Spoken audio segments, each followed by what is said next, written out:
We're joined now by comedian Chuck Nice, who is also a political and pop culture pundit. You've probably seen him on the Today Show and The View and MSNBC and CNN and HLN.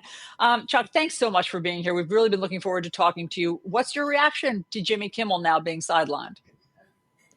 I think the same reaction that everyone else has, that this is a blatant assault on our First Amendment rights.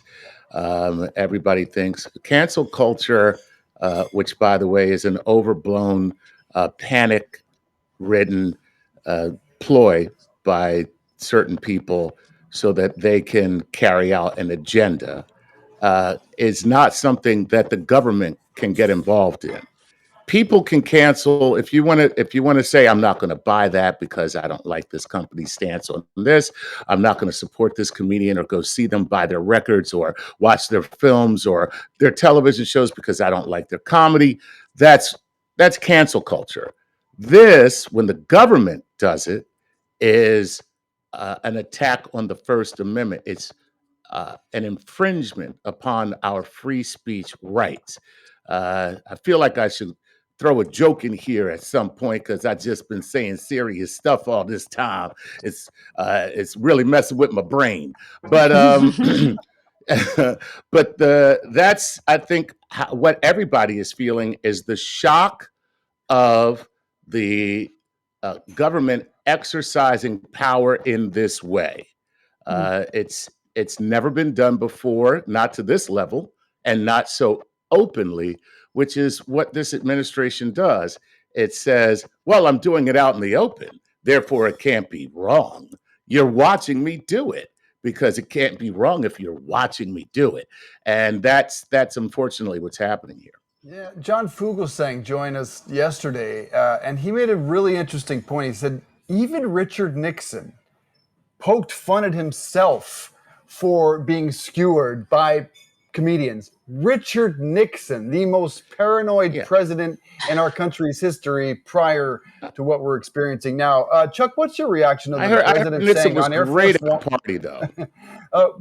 What's your reaction to the president suggesting that they pull licenses from media affiliates who are, quote, against him? Yeah, I mean, this is Kim Jong-un stuff. This is Putin-esque. This is Erdogan. This is, Viktor Orban. Even though those guys, what they do is they go get their billionaire cronies to go buy the company and just make sure that nothing bad comes out about them. For the president, first of all, it's a joke. If you can't look at a joke and say, all right, I don't think it's funny, but it's a joke. If you can't do that, there's probably something wrong with you psychologically. There's an ego issue at play. You're a small baller. You're a narcissist. Something's wrong where if anyone says something about you and you're as fragile as a stale cracker and you just start to crumble, and you're supposed to be the strongest person on earth. You're the leader of the free world. You're supposed to have a little steel in your back. You're not supposed to crumble like a candy cane under pressure because somebody made a joke about you. But it kind of seems like maybe that's where we are. Now, Chuck, taking the president part out of aside, there were people that were very offended on the right, especially about Jimmy Kimmel's comments and just politicizing the assassination of Charlie Kirk in general at that time, rather than maybe coming out with something more conciliatory. Now, again, I'm not talking about the president or the FCC in this way. Just the idea that late night comedy has gotten very, very political. And yes, it is anti-Trump right now, but it's gotten very, very political. And I know that social commentary and comedy go together, but the ratings have shown that not a lot of people are coming there anymore to watch late night on the broadcast networks. Well, two things. One, late night comedy has always been political. I think that what we have now is a 24-hour news cycle where we can talk about politics all day. And so it has amplified what anyone does on the political stage, and that includes comedians. But Johnny Carson made political jokes about the president. Bob Hope made political jokes about the president. Um, David Letterman made political jokes about any president, whatever president was in office. Gerald Ford was skewered constantly. Jimmy Carter was skewered constantly. Yeah. Bill Clinton was made fun. Yeah, that's right. I'm Bill Yeah. So, Clinton. So guess what? that is good. It's always been there. It's just that it's being amplified now. So Yeah, but Chuck, I mean, I think that also, I just want to build on Kieran's point. Could Jimmy Kimmel have done anything differently? Was it that funny what he was saying? It's political, it's satire. Was what he said funny, or was it just divisive? That's not. In They weren't. retrospect, should he have done something different? Well, I don't think so, because at that point, first of all, he didn't say anything about Charlie Kirk. He said something about the MAGA movement. So he wasn't talking about a person. He was talking about a political movement, those at the top of that movement, not even the followers of the movement. And what he was saying is they were framing the incident in such a way that they're trying to distance themselves from a person who came up through their ranks. That was his point. It had nothing to do with Charlie Kirk per se. He wasn't saying anything bad about Charlie Kirk. So I can't see why. For nailing that. Yeah, and he actually didn't say the shooter was MAGA. He never said Exactly. that. It also wasn't a joke. The joke was about Trump's lack of grieving, which was rather hysterical for anyone who's actually watched this entire video. Well, And I don't think any of it was hysterical. The grieving part, you may not have seen that. I did see it. I think that he just didn't want to talk about it publicly. That was my take on it. And also, I mean, he's not exactly. He's sad. He's sad. What you just said? Kirk. No, what you just said was the best joke that anyone's ever made about the president's response to Charlie Kirk. Well, listen, he was so hurt he didn't want to talk about it publicly. But listen, what I'd like to talk about is this great ballroom we're I'm not saying it landed well. I get it. It was a layup, planted question. For him to say, I'm hurting and I'm grieving. It was a planted question. Wait, do you think he's not sad that Charlie Kirk was assassinated? He did a really bad job of showing any empathy in that moment, as he did dancing YMCA at Yankee Stadium the day after. Just saying. I'm just saying empathy is not the strong suit of this man. All right, well, let's take a look at the question. Chuck, thank you, though. I appreciate your take. Chuck. And I thank you for getting up so early with us this morning. President Trump is back home in Washington this morning after his state visit to the UK. That trip included the signing of a $350 billion tech deal and a joint news conference with Prime Minister Keir Starmer, where they were asked about Palestinian statehood. And this was a rare point of disagreement. Hamas said that they're going to put the hostages up as bait. They're going to put the hostages in front of any attack. And that's pretty brutal. We haven't heard that one in a long time. So we have to remember that. So I have a disagreement with the Prime Minister on that score. Okay? One of our few disagreements, actually. We absolutely agree on the need for peace and a roadmap, because the situation in Gaza is intolerable. The hostages have been held for a very, very long time, and they must be freed.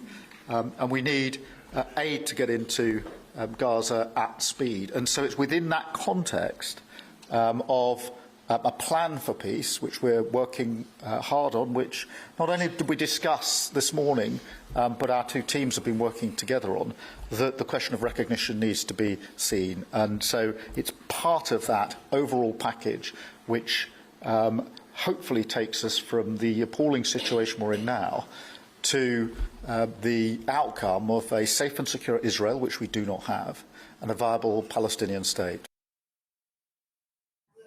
All right, joining us now, Foreign Affairs correspondent Amy Kellogg. Amy, always wonderful to have you on the program for context. What's Thank your you. reaction to that interaction? I think the two leaders were trying very hard to keep their differences under wraps. Clearly, Keir Starmer and President Trump have affection for each other. We saw the pomp and ceremony of the visit. President Trump displayed his affection quite openly for the United Kingdom.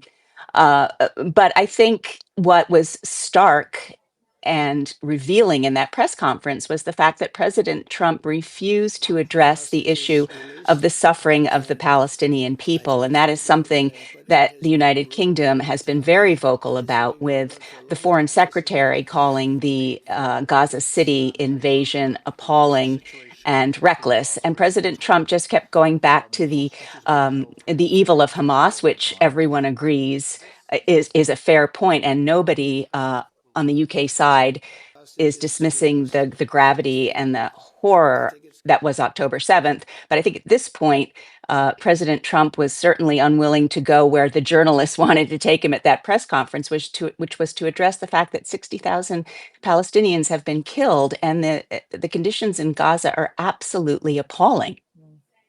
Yeah. Amy, is there any progress being made on peace? I mean, I hear their words, I hear all these leaders' words, but is there anything happening behind the scenes on progress?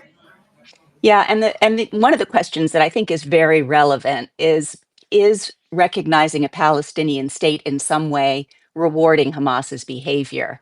So that is an interesting topic to debate, and they did sort of try to get into that yesterday. In terms of progress, there were no announcements of anything tangible that is going to be happening.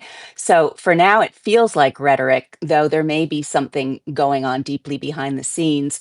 When it comes to Ukraine and Russia, the other big war, the other issue that needs desperately and quickly to be resolved, again, there is some daylight between the two. President Trump sort of vacillates back and forth between being somewhat affectionate towards Putin, or at least trying to be neutral between Russia and Ukraine at the very best. The United Kingdom is much stronger in its condemnation of Putin, saying that he can't be trusted, calling him out on recently violating NATO airspace.